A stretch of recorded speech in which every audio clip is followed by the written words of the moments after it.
আসসালামু আলাইকুম। ব্র্যাকের শাখা হিসাবরক্ষক কর্মকর্তা পদের পরীক্ষার জন্য যে সকল আ কোশ্চেন আসে বিগত পরীক্ষায় এবং ১৮ এপ্রিল ২০২৫ তারিখের পরীক্ষায় যে কোশ্চেন এসেছিল, সেই কোশ্চেন সম্বন্ধেও আমি আজকে আলোচনা করব এবং কোশ্চেনগুলো কি টপিকস এ এসেছিল এবং কয়েকটি কোশ্চেন একদম হুবহু যেগুলো এসেছিল সেগুলো এখানে ব্যাখ্যা করা হবে। তো মোটামুটি আ এই প্রশ্নগুলোই ঘুরিয়ে ফিরিয়ে প্রতি বছর বিভিন্ন পরীক্ষায় আসবে ব্র্যাকের এবং এর বাইরে কিছু পড়ার প্রয়োজন নাই। শুধু আপনি এই টপিকস বেস গুলো আপনার দেখা যায় পড়লেই আপনার পরীক্ষায় 100% প্রিপারেশন হয়ে যাবে। তো আশা করি ভিডিওটা একদম শুরু থেকে শেষ পর্যন্ত না টেনে দেখবেন। তাহলে আপনাদের ব্র্যাকের হিসাব রক্ষক পদের কর্মকর্তা পদের জন্য যে প্রিপারেশনটা আছে একদম 100% হয়ে যাবে আশা করি। তো সবাই শুরু থেকে শেষ পর্যন্ত ধৈর্য সহকারে ভিডিওটা দেখবেন, টানবেন না। আর অবশ্যই এবং একটি লাইক এবং সাবস্ক্রাইব করে দেবেন। ধন্যবাদ। তো আমি শুরুতেই ব্র্যাকেট সার্কুলারটা নিয়ে একটু আলোচনা করি। তো এটার আপনার আ সার্কুলারটা সাধারণত প্রতি বছরের ফেব্রুয়ারি-মার্চের দিকে প্রকাশ করা হয় এবং ২ থেকে ৩ মাসের মধ্যেই এটা আপনার করে সার্কুলারটা নিয়োগ হয়ে যায়। তো আপনি সার্কুলারটা সম্পূর্ণ আবেদন করার আগে সম্পূর্ণ করে রাখবেন যে আপনার শিক্ষাগত যোগ্যতার সাথে আপনার সার্কুলারের সমন্বয় করে আপনি আবেদন করার যোগ্যতা রাখেন কিনা অবশ্যই এটা করে রাখবেন। দেখে রাখবেন কোন বিষয়গুলো দরকার যেমন স্বীকৃত শিক্ষা প্রতিষ্ঠান থেকে বাণিজ্য বিভাগের স্নাতক অথবা সমমানের ডিগ্রি সরকারি পরীক্ষায় ২য় বিভাগ অথবা সমমানের জিপিএ থেকে ২ থাকতে হবে, হ্যাঁ? এগুলো আপনারা একটু পড়ে নিবেন। মোটামুটি আমি করলাম। যে এখন আসি মার্ক বন্টন এবং কি টাইপের আপনার আসে, কোন টপিকসের উপর কত মার্কস আসে এবং টোটাল ৫০ মার্কসের পরীক্ষা। ব্যাংক সমন্বয় বিবরণীতে আসবে ১০, জাবেদা বহুল সংশোধনী জাবেদায় আসবে ১০। এই ২ টার যেকোনো একটা থাকতে পারে। এমসিকিউতে আপনার ডিপেন্ড করে আমি বলি কয়েকটা টার্মের উপরে। আমি এমসিকিউর পার্টটা পরে বলি। আপনার যেমন অনুচ্ছেদ ৫, এখানে গেল টোটাল ২৫। ইমেইল রাইটিং অথবা অ্যাপ্লিকেশন অথবা ফরমাল লেটারে পাস গেল কত ৩০। এখন থাকে ২০। এখন এই ২০ টা আপনার এমসিকিউতেও থাকতে পারে টোটাল অথবা সেই ২০ থেকে আপনার ৫ মার্কের টিকা থাকতে পারে এবং ১৫ মার্কের এমসিকিউ থাকতে পারে। তো এমসিকিউ গুলো সাধারণত হয়ে থাকে জাবেদা, ভুল সংশোধনী জাবেদা, লেনদেন, কম্পিউটার নিয়ে প্রশ্ন এবং সাম্প্রতিক ২-১ টা প্রশ্ন থাকতেও পারে, নাও থাকার সম্ভাবনা বেশি। তো আপনার এগুলোই থাকবে বেসিক। কম্পিউটারে ৩ থেকে ৪ টা কোয়েশ্চেন থাকবে অথবা ২ টা কোয়েশ্চেন থাকতে পারে। মেক্সিমাম টাইমে ৩ টা কোয়েশ্চেন থাকে কম্পিউটারে শর্টকাট, একদম বেসিক শর্টকাট। যেগুলো আপনার কম্পিউটার অথবা মোবাইলেও পারেন। কন্ট্রোল এ তে কি, কন্ট্রোল এস এ কি, কন্ট্রোল সি তে কি, কপি, পেস্ট, ডিলিট এগুলো আপনারা সবাই মোটামুটি জানেন যারা কম্পিউটারে একটু হইলেও বোঝেন। তো এই টাইপের কোয়েশ্চেন গুলা থাকে এবং এই মান বন্টন থাকে। যদি আপনাকে এখানে এমসিকিউ কমিয়ে দেয় তাইলে অনুচ্ছেদ দিতে পারে, টিকা দিতে পারে অথবা মনে করেন ওই ওই ও ও সামনের বছর পরীক্ষা অনুচ্ছেদ টিকা কিছুই দিল না, এমসিকিউ ২৫ মার্ক দিল। আর বাকি ২৫ এ থেকে দিল। তো মোটামুটি ৫০ মার্কসের পরীক্ষা এভাবে আসতে পারে ঘুরিয়ে ফিরিয়ে। বাট মোট কথা আপনার এগুলোই আসবে, হ্যাঁ? তো আমি সামনে যাই। এখন দেখেন সাধারণ জাবেদা কি? সাধারণ জাবেদাটা আপনার এসইসি এবং এইচএসসি যারা হিসাব বিজ্ঞান ব্যাকগ্রাউন্ডের আছেন, তারা এটা ভালো করেই জানেন জাবেদা কি। অল্প হইলেও পড়ছেন। তো এই সাধারণ জাবেদাটা আপনাকে খুব ভালো করে পড়তে হবে। কারণ এই জাবেদাটাও আসতে পারে অথবা এই জাবেদাটার ভুল থাকবে সেটাকে আপনার সংশোধন করতে হবে। তো এইটার জাবেদা যদি আপনি না জানেন, তাহলে এটা কোনটা ভুল আছে আর এটা সংশোধনী কি সেটাই বুঝবেন। আপনি ভুল দিলেই তো বুঝবেন না এই জাবেদাটা ভুল আছে কিনা। আপনি তো জাবেদা যদি নাই জানেন, তো সেক্ষেত্রে আপনার জাবেদা সম্বন্ধে একটা বেসিক আইডিয়া থাকতে হবে মোটামুটি। আপনার দেখা যায় বিগত সালের এসএসসি এবং এইচএসসির যে বোর্ড কোয়েশ্চেন এ কিছু জাবেদা যেগুলো বোর্ডে আসে সেগুলো দেখলেও পারেন অথবা আমি এখানে কয়েকটা টপিক দেখিয়ে দিছি এগুলোর উপরেও দেখতে পারেন। আর বিশেষ করে এই টপিকগুলোতে আমার ভিডিওটা সম্পূর্ণ দেখবেন। এখানে যা আছে সবগুলোই আপনি খাতায় নোট করে পড়বেন। প্লাস এর বাহিরে আপনি আরো আপনার বেসিকটাকে আরো একটু মজবুত করার জন্য পাশাপাশি আপনি করতে পারেন। সেটা গিয়ে এসসিসি এবং এইচএসসির যে বই আছে সেখান থেকে আপনার জাবেদাগুলো অনেক ধরনের প্র্যাকটিস জাবেদা আছে সেগুলো এন্ট্রিগুলো আপনি খাতায় নোট করে এবং পাশাপাশি ছক করে এভাবে ছক করে সেগুলো আপনি পড়তে পারেন। তাতে কি আপনার জাবেদা সম্বন্ধে একটা বেসিক ভালো বেস গঠন হবে এবং ভুল সংশোধনী জাবেদাটাও পারবেন। তো ভুল সংশোধনী জাবেদা পারার ১ম শর্ত আপনাকে সাধারণ সঠিক জাবেদাটা জানতে হবে। তো আপনি এইটা পারলে ভুল সংশোধনী জাবেদা অবশ্যই পারবেন। এখানে যদি এই আসবাবপত্র ক্রয় জাবেদাটা যদি থাকে যে আসবাবপত্র ক্রয়ের ৳২০,০০০ ভুলে মজুরি হিসেবে অন্তর্ভুক্ত করা হয়েছে। তাহলে আপনি কি আসবাবপত্র ক্রয়টাই ভুলে মজুরিতে চলে গেছে। তো আপনি debit, credit, minus, plus minus করতে পারেন। দেন সাধারণত কি হয়? আপনি কি করলেন? আপনার হিসাব করার কথা ১০ এর সাথে ১০, হ্যাঁ? আপনি কি করলেন? ১০ প্লাস ১৫ দিলেন। তাহলে কি ৫ বেশি হয়ে গেল? তাহলে আপনি ৫ কি আবার কি করবেন? -৫ তাইলে কি আপনার আগের রাইট অ্যান্সারটা ফিরে যাবে। জাস্ট এই টাইপের কিছু কোয়েশ্চেন থাকে। ভুল সংশোধনী জাবেদায় অথবা হিসেবের ভুল থাকতে পারে বা কোনো এন্ট্রি করাই হয় নাই। তাহলে এই এন্ট্রিটা সঠিক যেটা ওইটা করে দিলে ওইটা ভুল সংশোধনী হয়ে যাবে। তো আপনার মূল আ আ ধারণা যেটা সেটা হচ্ছে আপনাকে জাবেদা সম্বন্ধে একটা ভালো ধারণা নিতে হবে। এখানে জাবেদাগুলোকে আমি হচ্ছে কোনটা ডেবিট কোনটা ক্রেডিট সেটা সংশোধনী দিয়ে দিয়েছি। হ্যাঁ? এটা হচ্ছে সাধারণ জাবেদা। ওগুলো দেখে নিবেন। সম্পূর্ণ প্রয়োজনীয় স্ক্রিনশট দিয়ে তারপর খাতায় নোট করে নিবেন। পরবর্তীতে আসে ভুল সংশোধনী জাবেদা। এখানে দেখেন এখানে ৪ কয়টা ৮ টা ভুল সংশোধনী জাবেদা এন্ট্রি আছে এখানে। এখানে দেখা যায় আপনি মোটামুটি ২০ থেকে ৩০ টা এন্ট্রি যদি ভুল সংশোধনী জাবেদা করেন তার থেকেই আসবে। আপনার ৫ টা থেকে ৬ টা জাবেদা ভুল সংশোধনী আসতে পারে, হ্যাঁ? বা ৭ টা আসতে পারে। এভাবে আসতে পারে। তো এখানে দেখেন আমি একটা একটু আপনাকে ২ টা দেখাই দেই। যেমন মেশিন সংস্থাপন ব্যয় ৳১,০০০ মজুরি হিসেবে ডেবিট করা হয়েছে। তার মানে কি আপনার মজুরি কি বেশি লেখা হইছে ৳১,০০০। তাহলে আপনি কি মজুরি ডেবিট করছে, মজুরিটাকে আপনি ক্রেডিট করে দিবেন এবং মেশিন যেটা আছে মেশিনে তো কিছু লেখেই নাই। তো মেশিনটাকে আপনি ডেবিট করে দেবেন। মেশিনে লেখার কথা মেশিনে না লিখে সেটা মজুরিতে লিখছে। তো মজুরি ডেবিট করছে। মজুরিটা আপনি ক্রেডিট করে দিবেন এবং মেশিনে কিছুই লেখে নাই। মেশিন ডেবিট করার কথা। মেশিনটা ডেবিটই থাকবে, ডেবিট করে দিবেন। তাইলেই হয়ে গেল। আবার দেখেন বেতন প্রদান ৳৫০০ বাদ পড়ছে। তাইলে বেতন কি টোটালি বাদ পড়ছে? এটা লেখেই নাই। এটা ভুল করা হইছে। তারপরে সঠিক জাবেদাটা বসায় দিবেন। তাইলে এটা হয়ে গেল সংশোধনী জাবেদা। এবার ভাড়া হিসাব ৳১২০০ বেশি লেখা হইছে। এখন কি করবেন আপনি? ভাড়া ৳১২০০ বেশি, ভাড়া ৳১২০০ কমাই দিবেন। তাইলে কি স সংশোধন হয়ে গেল। তো এই টাইপের কিছু এন্ট্রি থাকবে। এগুলো প্র্যাকটিস করে নিবেন। এখানে যেটা আছে এটাও পড়বেন। পাশাপাশি এই টাইপের বই থেকে যত ধরনের এন্ট্রি আছে আপনার মোটামুটি এরকম ১৫-২০ টা এন্ট্রি মুখস্থ করলে বা যদি মুখস্থ না বুঝবেন একটু বুঝলে আ এই টাইমে ঘুরিয়ে ফিরিয়ে যেটা দেয় সেটাই আসলেই পারবেন, হ্যাঁ? আর এখানে ব্যাখ্যাগুলো একটু সুন্দরভাবে দিতে হবে। কি কারণে এটা ভুল হইছে এবং এটা সঠিকটা কি কারণে দেয়া হইছে এইভাবে আপনারা দেখবেন তাহলেই পারবেন মোটামুটি। এগুলোই আসবে। এখন আসি ব্যাংক সমন্বয় বিবরণী। ব্যাংক সমন্বয় বিবরণীর বেসিক যে কনসেপ্ট গুলো আছে সেটা আপনাকে জানতে হবে। ব্যাংক সমন্বয় বিবরণী কি? কেন করা হয়? এবং এটার আসলে উদা উদাহরণ বা এক্সাম্পলটা কি আসলে দেখেন। কোন ব্যক্তি বা প্রতিষ্ঠানের ব্যাংক হিসাব খুললে ওই ব্যক্তি বা প্রতিষ্ঠানকে ব্যাংকের আমানতকারী বা মক্কেল বলা হয়। যেমন আপনি ব্যাংক হিসাব করছেন, আপনি হচ্ছে ব্যাংকের আমানতকারী বা মক্কেল।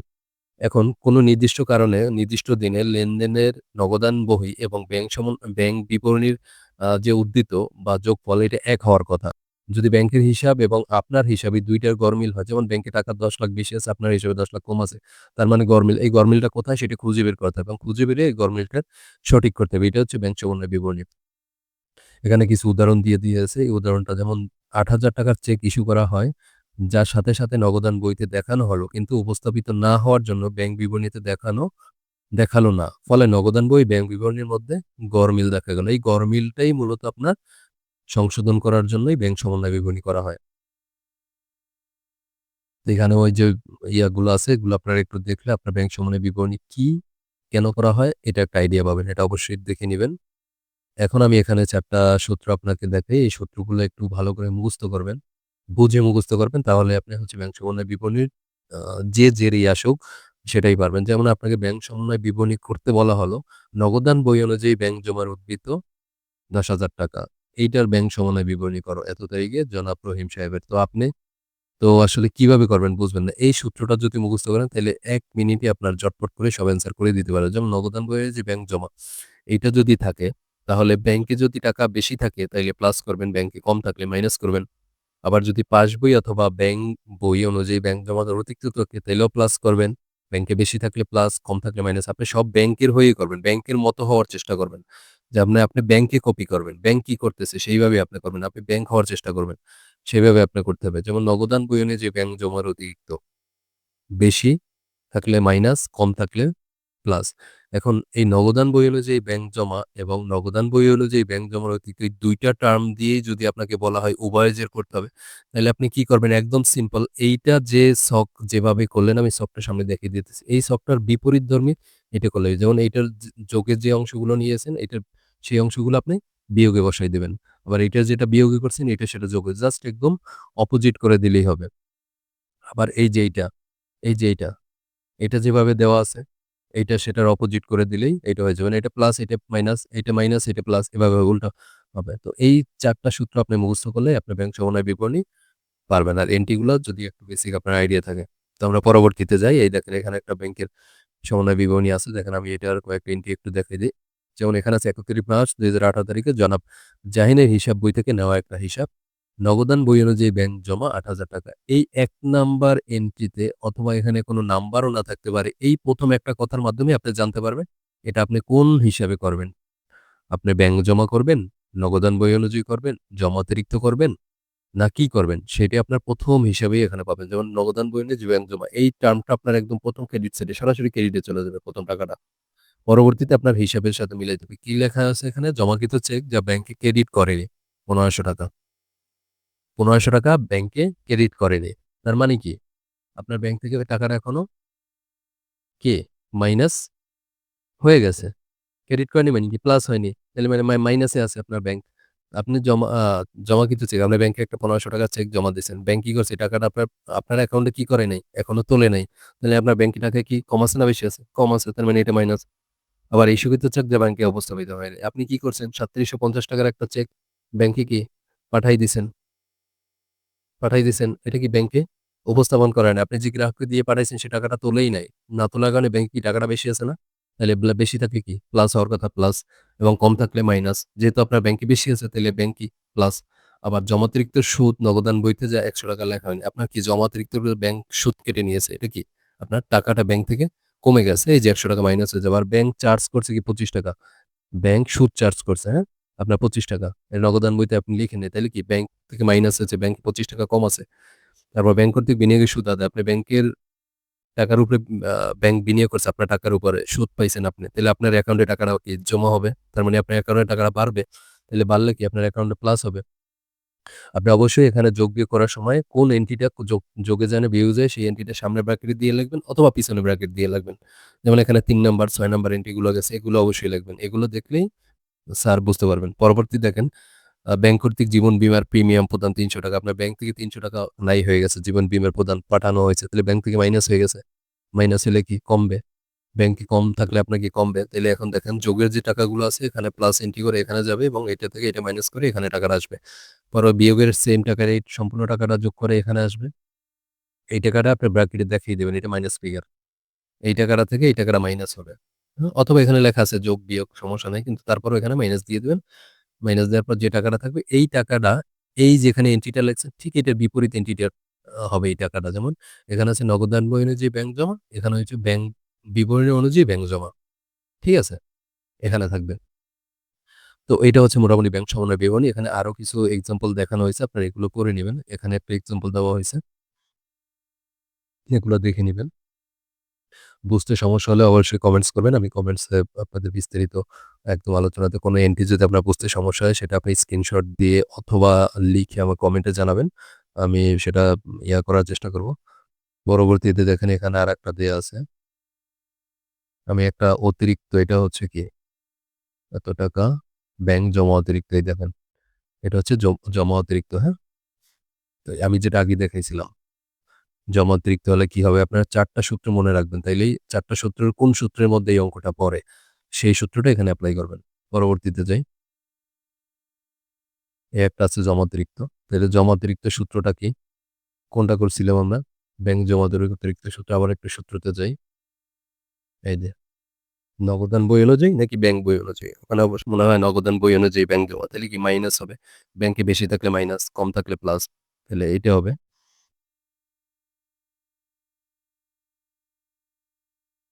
সবগুলোর আনসার দেওয়া আছে। এখানে এটা হচ্ছে 18 এপ্রিল ২০২৫ এ এসেছিল রিটেনে। দেখেন এখানে এন্ট্রিগুলো ২ টা এন্ট্রি একটু ক্রিটিক্যাল করে দিয়েছিল। এই এন্ট্রিটা এবং এই এন্ট্রিটা সেম কোয়ালিটির। একটু কথার পার্থক্যের জন্য এন্ট্রিটা ২ টা ২ কলামে চলে গেছে। একটা যোগে একটা বিয়োগে। এগুলো একটু প্র্যাকটিস করে নিবেন ভালো করে। যেমন এইটি একটু প্র্যাকটিস করলে হুবহু এটা একটা বোর্ডে আসছিল। Board question HSC. তো এরকম আরো অনেক বোর্ড কোয়েশ্চেন আছে সেগুলো প্র্যাকটিস করবেন। এখন দেখেন আমরা হচ্ছে এখন আসবো ভুল সংশোধনী জাবেদার যে এমসিকিউ টাইপ গুলা যেটা আসে।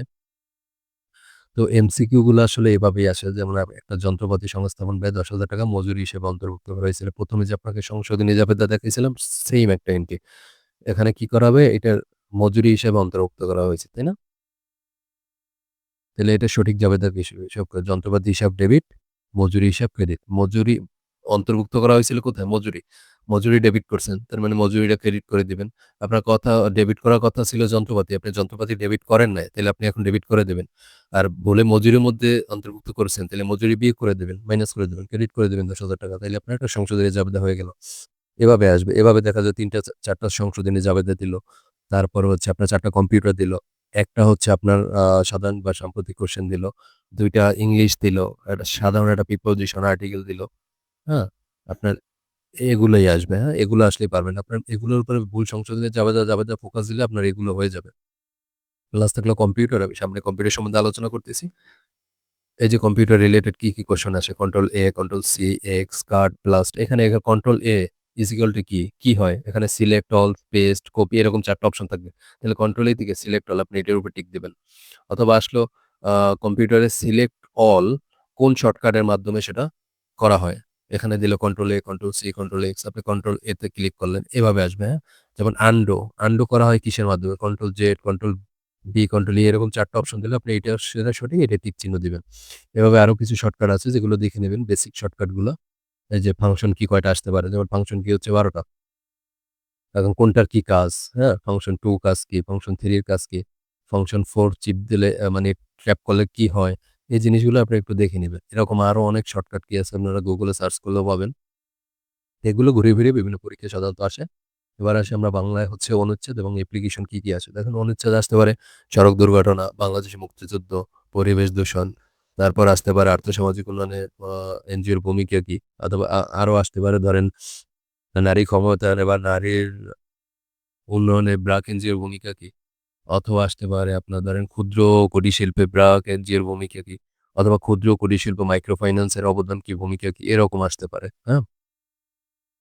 তারপর ধরেন আসতে পারে হচ্ছে ২১শে ফেব্রুয়ারি নিয়ে একটা অনুচ্ছেদ আসতে পারে। একদম স স ইয়াগুলো আরকি কমন জিনিসগুলোই আসবে। অ্যাপ্লিকেশন আসতে পারে যেমন দেখেন application for advance fund release for daily loan. আপনার ম্যানেজারের কাছে আপনি অ্যাপ্লিকেশন করবেন যে, "স্যার আমার হচ্ছে অ্যাডভান্স ফান্ড মানে অ্যাডভান্স ফান্ড দরকার আমার ডেইলি লোন ট্রান্সেকশন এর জন্য। আমার লোনের টাকা ট্রান্সেকশন এর জন্য শর্ট পড়ছে আমার অ্যাডভান্স ফান্ড দরকার।" সেক্ষেত্রে আপনার অ্যাডভান্স ফান্ড আপনার ব্যাংকেও দিতে পারে, ক্যাশেও দিতে পারে। তো এইটার উপরে আপনার যদি এইটার অ্যাপ্লিকেশন আপনার দরকার হয়, আপনি না জানেন তাহলে আমাকে কমেন্টস করবেন। আমি আপনাকে হচ্ছে সেখানে অ্যাপ্লিকেশনটা একদম ফুল অ্যাপ্লিকেশনটা লিখে সেখানে দিয়ে দেব। অথবা যদি আপনার আ মনে হয় যে আমি পারবো সেক্ষেত্রে আপনি করে নিবেন। অথবা না হলে আপনি হচ্ছে আপনার ChatGPT তে গিয়ে এখানে এটা কপি করে ChatGPT কে বলবেন, আপনার নাম, অফিসের নাম এগুলো সব দিয়ে বলবেন। দেখবেন সুন্দর করে ChatGPT একদম সাজিয়ে লিখে দিয়েছে কিভাবে হবে। এই একটা আছে লোন ডিসবার্সমেন্ট অ্যাপ্রুভাল এর জন্য হচ্ছে অ্যাপ্লিকেশন করা। আ অ্যানুয়াল লিভ এর জন্য হচ্ছে তারপর সিক এর জন্য হচ্ছে মেডিকেল লিভ এর জন্য অ্যাপ্লিকেশন। এগুলোই সাধারণত আসতে পারে, হ্যাঁ? তো এগুলোই মোটামুটি আসার পসিবিলিটি আছে।